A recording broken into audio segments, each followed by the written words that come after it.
कल 9 अगस्त इस पवित्र श्रावण महीने की अंतिम दिन पूर्णिमा तिथि है और रक्षाबंधन भी है, सावन की पूर्णिमा है। भाई ये सिर्फ एक तिथि नहीं, ये उस देवों के देव महादेव के चरणों में समर्पण का आखिरी मुकाम है। पूरे सावन भर जिसने उपवास किए, जिन्होंने शिवलिंग पर जल चढ़ाया, जिन्होंने दिल से महादेव को पुकारा, अब वो घड़ी आ गई है जब फल मिलने का समय है। लेकिन इस बार ये सिर्फ सावन पूर्णिमा नहीं है, इस बार ये रक्षाबंधन भी है और शनिवार भी है, यानी नारी शक्ति, शिव शक्ति और शनि देव की दृष्टि, तीनों का अद्भुत संगम। महापुराण कहता है पूर्णिमा के दिन शिव को जो एक दिया जलाकर श्रद्धा से प्रणाम करता है, उसके जीवन के पाप जल जाते हैं। और जब ये पूर्णिमा श्रावण मास में हो तो समझो 100 गुना पुण्य। सावन पूर्णिमा वो तिथि है जब शिव की कृपा, चंद्रमा की शीतलता और ऋषियों के आशीर्वाद तीनों एक साथ मिलते हैं। इस दिन किए गए दीपदान, जप और श्रद्धा भरे उपायों का असर सीधा 100 गुना बढ़ जाता है हर बहन को अपने भाई के लिए। रक्षाबंधन पर एक कार्य अवश्य करना चाहिए, और रक्षाबंधन की पूर्णिमा यानी श्रावण महीने का दिन शिव मंदिर में हर माता बहनों को अपने भगवान शंकर, अपने भाई के लिए इस उपाय को अवश्य करना चाहिए। वे उपहार में इतना दे जाते हैं जितना आपने कभी कल्पना नहीं करी होगी। महाराज, आज की यह अंतिम श्री सावन शिव महापुराण की कथा से पैन खोलकर सुन लो रे सबको। कल 9 अगस्त, यह कोई आम दिन नहीं है, यह दिन हर वर्ष में एक बार ही आता है। इस दिन किया जाने वाला एक हल्दी के दीपक का उपाय शिव मंदिर में किसी भी समय महाराज, और रक्षाबंधन के समय अपने भाई को राखी बांधते हुए श्रीफल अर्थात नारियल देते हुए हर बहन को यह छोटा सा कार्य अवश्य करना चाहिए। राखी का मतलब सिर्फ धागा नहीं है, ये उस स्त्री की आस्था और कामना का प्रतीक है जो अपने भाई के लिए दुर्घटनाओं से रक्षा, आयु में वृद्धि और घर में सुख समृद्धि की प्रार्थना करती है। लेकिन इस बार रक्षाबंधन शनिवार को पड़ा है, शनिदेव की दृष्टि बहुत प्रबल है, और जब बहन हल्दी के दीपक से शिव को दीपदान करती है तो उसका तेज इतना बढ़ जाता है कि शनि की कुदृष्टि भी बच नहीं पाती। ऐसे में भाई के जीवन में शांति, सफलता, उन्नति और रक्षा की अजेय दीवार बन है। भाग अब सुन, इस दिन का योग कुछ ऐसा है जो वर्षों में नहीं आता।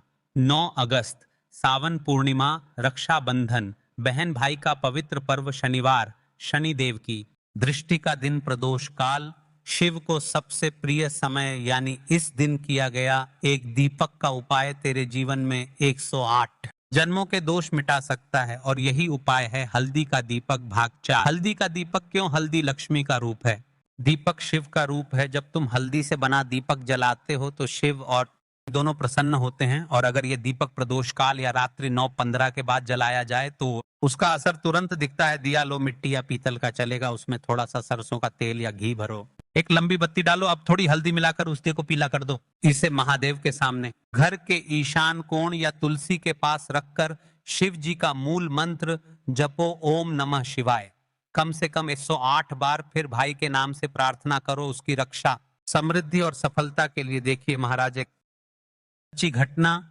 जिस महिला के साथ एक दुर्घटना हुई, आज एक पत्र आया है, सुनिए। मेघा नाम की एक बहन थी, उसका भाई हर बार इंटरव्यू में फेल हो जाता था, कभी हेल्थ की दिक्कत, कभी एक्सीडेंट, कभी नौकरी छूट जाती।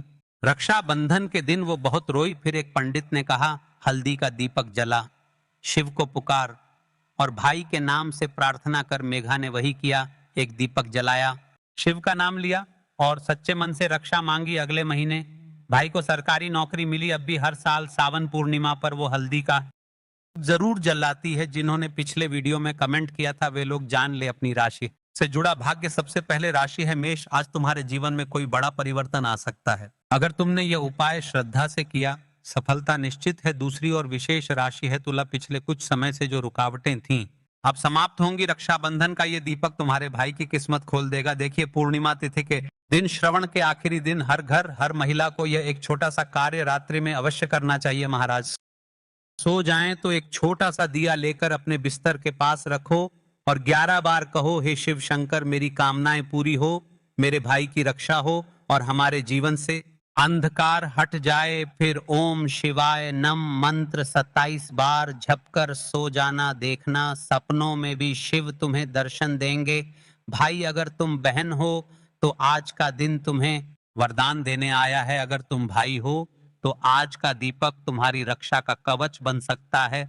और अगर तुम अकेले हो तो समझो शिव खुद तुम्हारे भाई बनकर खड़े हैं। दिया थोड़ी सी हल्दी और सच्चे मन से की गई प्रार्थना, बस यही चाहिए जीवन को बदलने के लिए।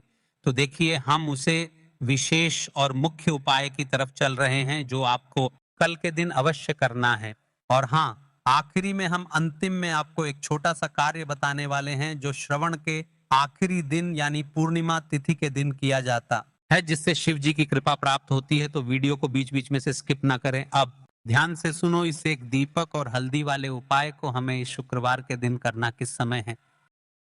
इस उपाय को करने का जो समय है वह सुबह का समय है और शाम का समय भी है। अब देखिए यहाँ पर हम मुख्य रूप से सुबह का समय नहीं बोलेंगे क्योंकि 9 अगस्त शनिवार श्रवण का आखिरी दिन पूर्णिमा व्रत और रक्षाबंधन, और इस दिन प्रदोष काल के समय का बहुत महत्व होता है। बाकी अगर सुबह के समय भी करेंगे तो भी अच्छा होगा, उसमें कोई भी दिक्कत वाली बात नहीं है। तो चलिए जानते हैं इस विशेष उपाय के बारे में।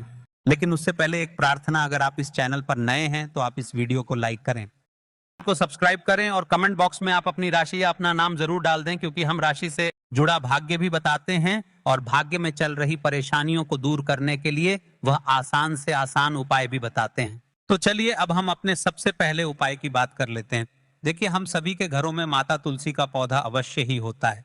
तो देखिए हमें तुलसी जी के पौधे से सबसे पहले तो 3 पत्ते तोड़ने हैं और इन तुलसी जी के पत्तों को तोड़ने के बाद आपको एक चुटकी हल्दी भी अपने साथ में लेनी है। हल्दी के अंदर को जल मिलाकर के पेस्ट के रूप में तैयार करना है और इसी के साथ में आपको एक दीपक भी लेना होगा। दीपक आप मिट्टी का भी ले सकते हैं, आटे का भी ले सकते हैं, और इस दीपक में आपको शुद्ध घी डाल करके इसमें आपको लंबी रुई की बाती का प्रयोग करना है। देखिए दोस्तों आपके पास है 3 तुलसी जी के पत्ते हैं। तो पहला जो तुलसी जी का पत्ता है उस पर आपको सबसे पहले तो जो आपने हल्दी ली है उसकी एक बिंदी लगानी है। और पहला जो तुलसी जी का पत्ता है, आपके घर में भगवान विष्णु का चाहे कोई सा भी स्वरूप हो, चाहे गोपाल जी का स्वरूप हो या फिर भगवान कृष्ण की आपके मंदिर में प्रतिमा हो या फिर भगवान श्री राम की प्रतिमाएं, उनके सामने आपको पहला तुलसी जी का पत्ता अर्पित करना है। अब देखिए दोस्तों आपके पास जो 2 तुलसी जी के पत्ते हैं और आपके पास जो एक दीपक है, इन्हें आपको लेकर के पहुंचना है अपने ही घर में तुलसी जी के पौधे के पास में। देखिए सबसे पहले तो आपके पास जो 2 तुलसी जी के पत्ते हैं उन पर भी आपको हल्दी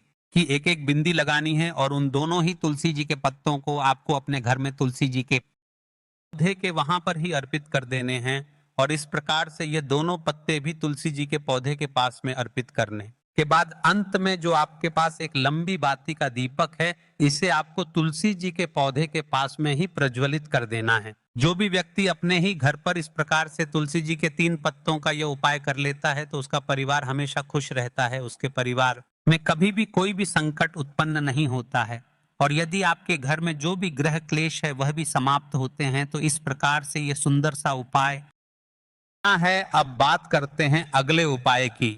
देखो यदि आपके जीवन में आर्थिक संकट बहुत अधिक हो रहे हैं, धन की समस्या लगातार जीवन में बनी हुई है, 1 रुपयों को प्राप्त करने के लिए आपको बहुत अधिक मेहनत कर रहे हैं, तो आज रात्रि में सोने से पहले आपको हो यह एक चमत्कारी दीपक का उपाय अवश्य करना है। या फिर यदि आपका जो व्यापार है, बिजनेस है, दुकान है, वो अच्छे से नहीं चल पा रही है, तो आज रात्रि में इस विशेष दीपक का उपाय आपको अवश्य करना चाहिए।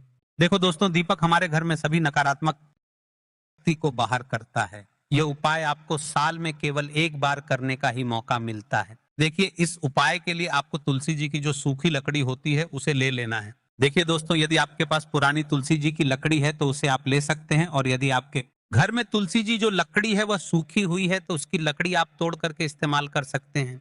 लेकिन आपको ध्यान रखना है कि सूर्यास्त से पहले पहले ही आपको ये जो तुलसी जी की लकड़ी है इससे अवश्य ही तोड़ लेना है। तो उपाय के लिए आपको सबसे पहले तो एक मिट्टी का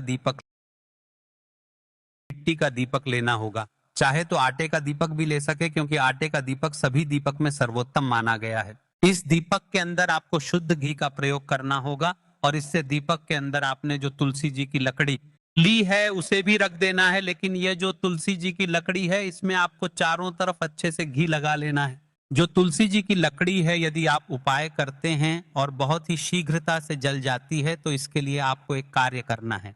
आपको ले लेनी है और उस रुई को आपने जो तुलसी जी की लकड़ी ली है उस पर अच्छे से चारों तरफ लपेट देनी है।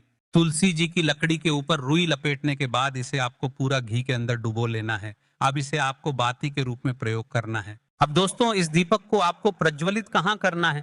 तो इस दीपक को आपको या तो भगवान विष्णु के सामने प्रज्वलित करना होगा, या फिर आपको भगवान श्री राम के सामने प्रज्वलित करना होगा, या फिर भगवान कृष्ण के सामने यानी कि भगवान विष्णु अवतार हैं उनके सामने आप यह दीपक प्रज्वलित कर सकते हैं, या फिर आप इस दीपक को माता तुलसी जी के सामने भी प्रज्वलित कर सकते हैं। पूज्य गुरु जी ने बताया है कि जो भी व्यक्ति इस प्रकार से तुलसी जी की डंडी से यह दीपदान कर देता है, उसके जीवन में कभी भी धन की समस्या नहीं होती है।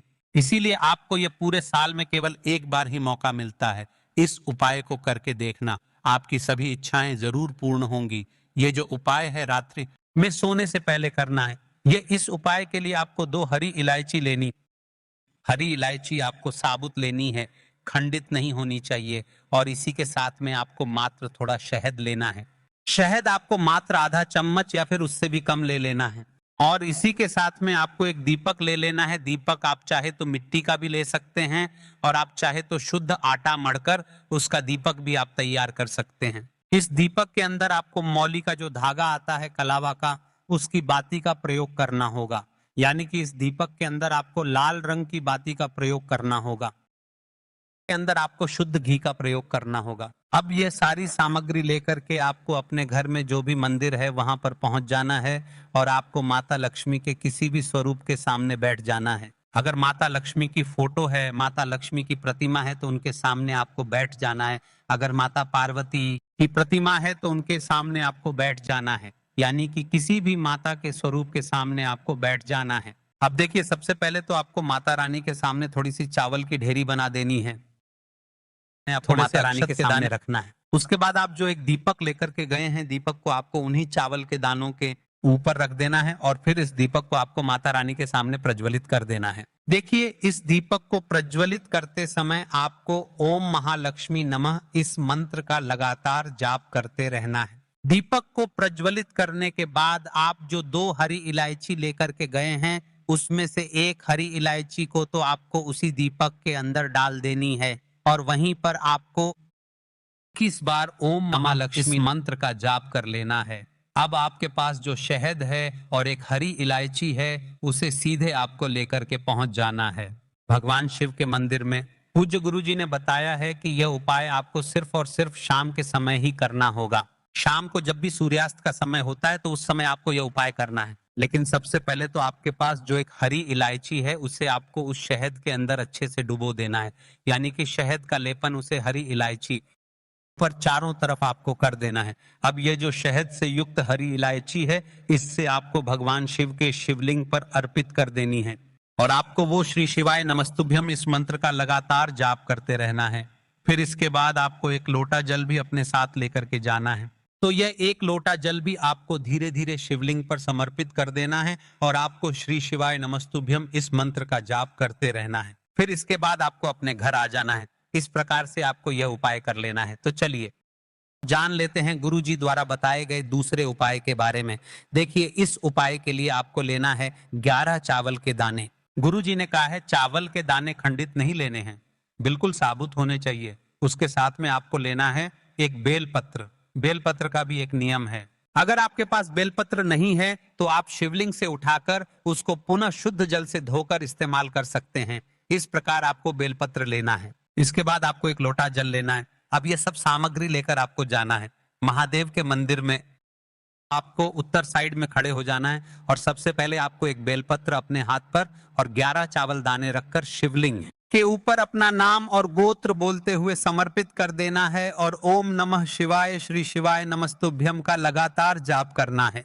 अब आपको जो एक लोटा जल साथ में लेकर आए थे, उसे धीरे धीरे बेलपत्र और चावल दाने के ठीक ऊपर आपको समर्पित करते जाना है, और शिव पुराण के मूल मंत्र श्री शिवाय नमस्तुभ्यम का 11 बार जाप करना है, और अपनी मनोकामना बोलते जाना है। देखो, बस छोटा उपाय करना है, देखना एक दिन आपके सब काम बनने लग जाएंगे।